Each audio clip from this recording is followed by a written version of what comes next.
The first one we looked at is when Tyler accessed and sold Sledge's private medical information from the database. We saw this as illegal.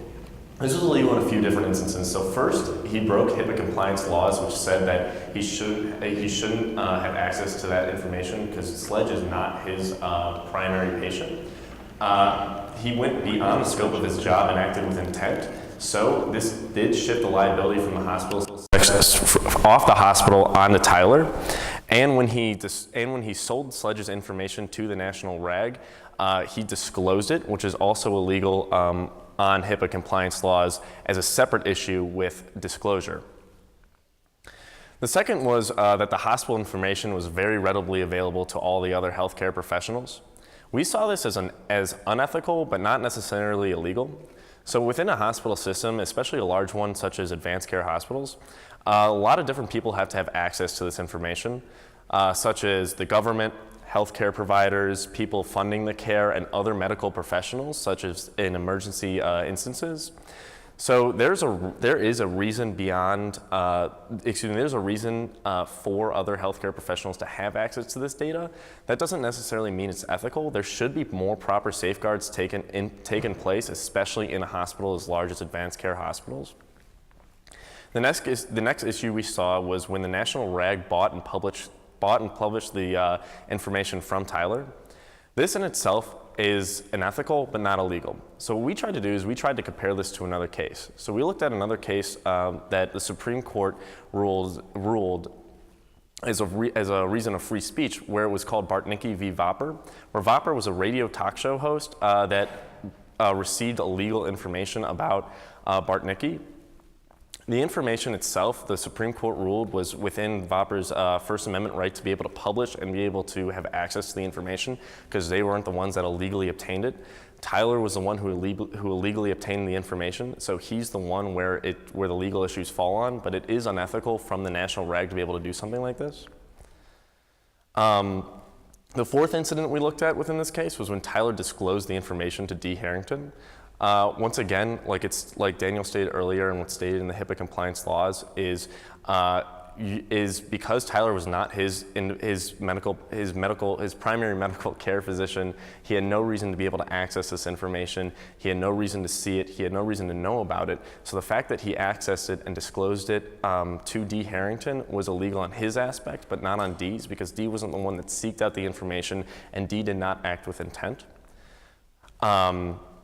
Finally, when Tyler incidentally disclosed the information to Joanna, we saw this as illegal and also a huge issue because when Tyler disclosed the information to D, he was trying to have a private conversation, but did not take the proper safeguards to do so, and Joanna was able to overhear, and he incidentally disclosed the information.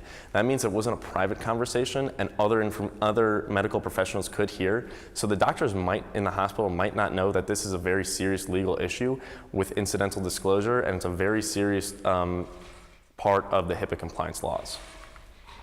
So when looking in the case of the HIV positive patient, there are three major stakeholders. Obviously the first being the HIV positive patient, the second being the employer that fired that patient, and the third being the hospital. Now in this case, advanced care would have minimal liability because while the records were from the hospital was not directly responsible for the release of those records, and the hospital was not directly responsible for the firing of the HIV positive patient. So the hospital is involved, however, they hold minimal liability. As for the legal concern, the obvious one being that the employer illegally fired the HIV positive patient. As defined under the Americans with Disabilities Act, HIV is defined as a disability, therefore firing based on HIV positive results is illegal, so the employer is in the wrong in this case. As for ethical concerns, it would arise if it was found that advanced care was not practicing their due diligence on safeguarding this information and reacting quickly when it was found that the information was hacked and it was leaked. So that would be an ethical concern on the hospital's end.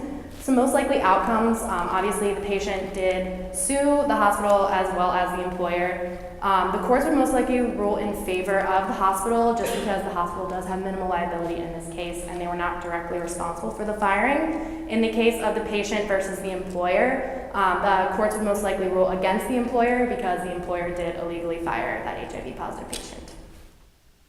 So moving into the Sheila Daniels case, we use the Henrietta Lacks case as a precedent For a little bit of background, the Henrietta Lacks case was a case where a woman's cells were being used for research similar to the Sheila Daniels case.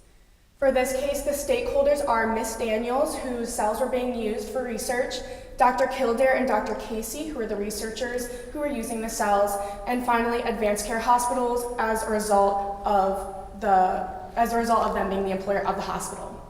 When looking at this case, we had a lot of ethical concerns, but ultimately they boiled down to who actually owns our cells and tissue. We found that in the Henrietta Lacks case, the courts ruled that no one really owns our removed cells and tissue as long as it's being obtained through a typical procedure and the hospital wasn't taking anything maliciously. We looked into legal issues, however, and we saw that Ms. Daniels did not give informed consent to use her removed cells and tissues. However, this has been ruled legal, but we did say that it was unethical because it calls on the advanced care hospitals to be more transparent and more accountable in their practices. On a final note, we have a few legal recommendations and actions that the hospital and Dr. Earlrich should take. So the first, dealing with Tyler Mills should be fired. An incident like this should not be tolerated whatsoever. That being said, for the hospital themselves, they should release a public statement saying that they do not condone Tyler's actions and that they'll help fight with Sledge against Tyler and help him in any legal precedents that they might need Advanced Care Hospital to help in. And finally, they should implement a new system and enforce more security and new safeguards to be able to protect this information. The fact that private information like this was released is not at all acceptable, and they should take better safeguards and implement new systems to fight that. As for the case of the HIV positive patient, not even just for this case, but for the hospital to implement as a whole, it's important to immediately notify all that are involved within the hospital, all patients and all involved with research, of the hack and the breach that was happening. Again, to touch on Haley's point of being transparent and really letting people know what's going on, as well as practicing due diligence in safeguarding their data. Obviously, there are some ethical concerns surrounding the pro-patient database, so the hospital should continue to practice those safeguards and really make sure that this does not happen again in the future. As for the Sheila Daniels case, we suggested that the hospital implements a client waiver system. This is all about transparency and accountability. If the hospital can sign off and say that the client did acknowledge that their cells could be used in the future, then the hospital can't really be liable for that. We also suggested that the hospital consult employees on ethical research practices.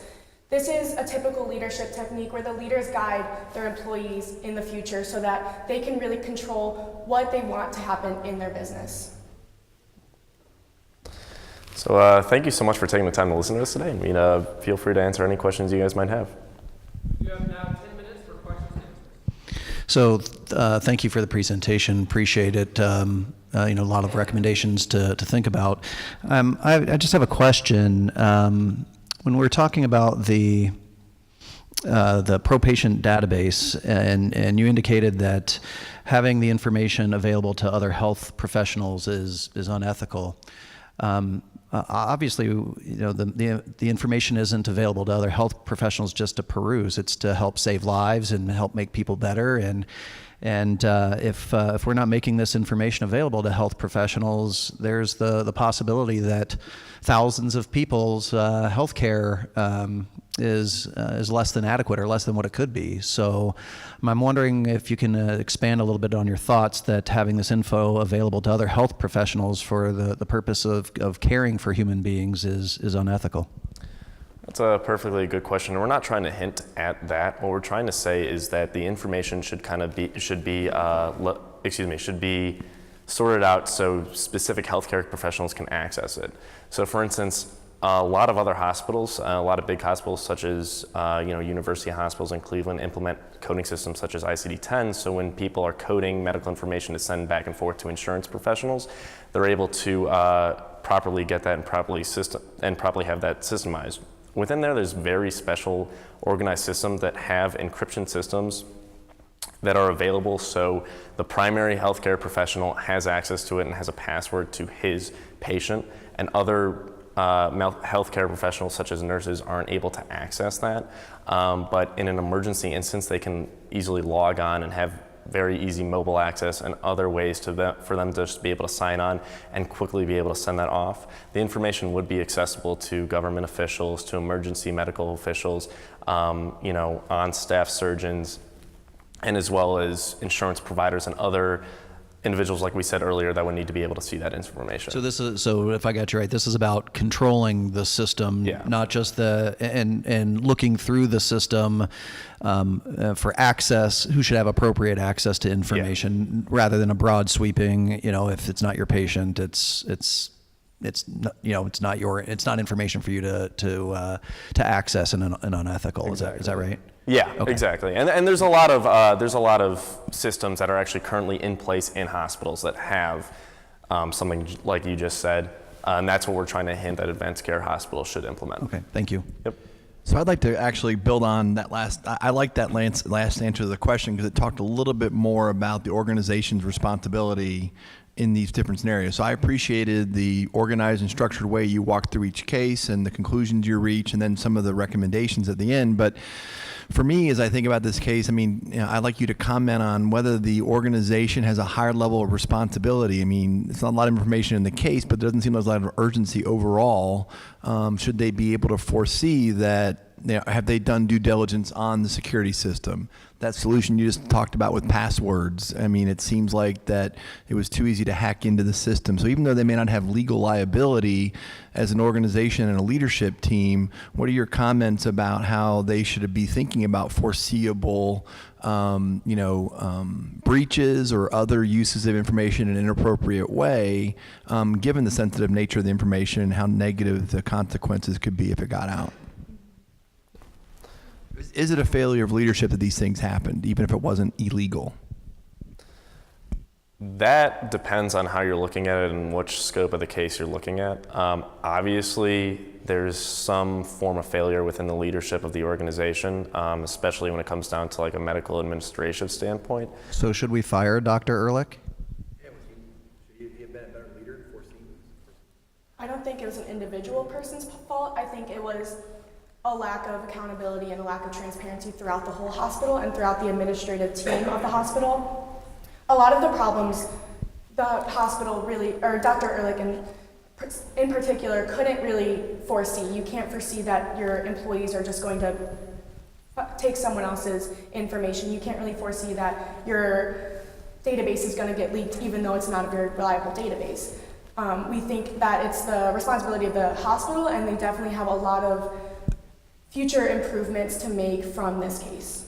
And going off of that, it's just important to really enforce to Dr. Ehrlich that it's important to practice good ethics across the organization and really make sure that that's being communicated across his organization so that all of the employees understand what he is viewing needs to happen at the hospital and are practicing that as well. Yeah, so as a board, one of our concerns is we've had an action, we've had an event, we have 3 of them that we're trying to solve for. One of our focus is about moving forward and what kind of structures would have to be in place to ensure we don't find ourselves in this position again. When we look at Tyler in this particular situation, you talk about the burden is on the individual.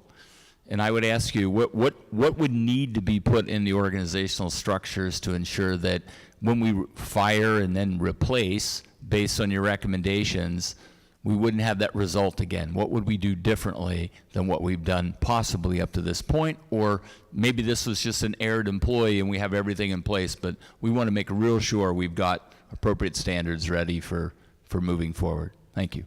So going back to HIPAA law, some of the things that the law talks about is appointing a privacy officer to go in and do regular check-ins and audits with the different systems to make sure that they're HIPAA compliant, and then also a security officer that also oversees the security of the hospital. So those are some possibly new positions that would need to take place, if not already being taken place within advanced care.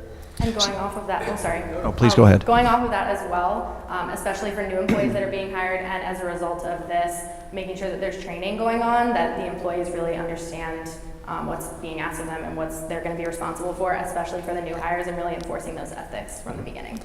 And as a final note, transparency is very important in any organization, especially an organization such as a hospital with very sensitive information. So something like Daniel just said, to hire someone specifically to do these audits and specifically to make sure that the hospital employees know, can be trusted with the sensitive information would be a proper safeguard, is something that we are saying moving forward. So I appreciate the recommendation that we fire Tyler. I think probably the whole board is in agreement with that. I need a very clear recommendation from you guys on whether or not there should be consequences for Dr. Ehrlich as well. These three things happened under his watch, so I need to have an understanding if that's the recommendation or if that's not the recommendation. Is there any consequences to Dr. Ehrlich? We believe that Dr. Ehrlich should definitely hold himself accountable. He still has a place in the hospital. He has proven to lead this team, and he really has done nothing blatantly wrong to be fired. However, we recommend that he gives out a press release to hold the hospital accountable and say that they were wrong in doing these and having these three cases happen. Dr. Ehrlich has a lot to work on, but we definitely see value in his employment. And do you think the media, after the hospital goes out and makes these public statements and mentions the fact that we fired the person who was responsible, do you think that they'll be satisfied with that, or do you think that they're going to want somebody who is in a leadership position to pay the price for these issues? We think, I was going to say that we think that the media might not be fully satisfied that someone in a leadership position isn't being fired for this, but Dr. Ehrlich's got a lot to offer the hospital. He's a lot to offer you at advanced care hospitals.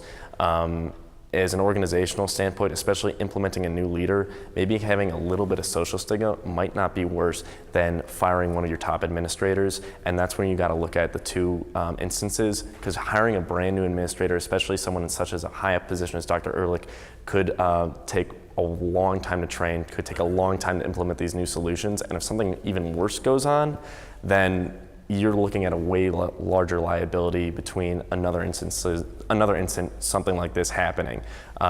It's better to have Dr. Ehrlich take accountability for these actions and to release the public statement rather than firing one of your top administrators. Great. Thank you. Going off of that point as well, just to add in, it might also be beneficial for some type of statement or release to come straight from the board to say that Dr. Ehrlich has been spoken with and actions will be taken and put in place moving forward, so that they both have the perspective from Dr. Ehrlich taking the accountability as well as the board, and they can be secure in the fact knowing that things will change moving forward. Cool. Does any of the media have any questions? At this time, we'd like to thank you for your presentation. Thank you guys so much.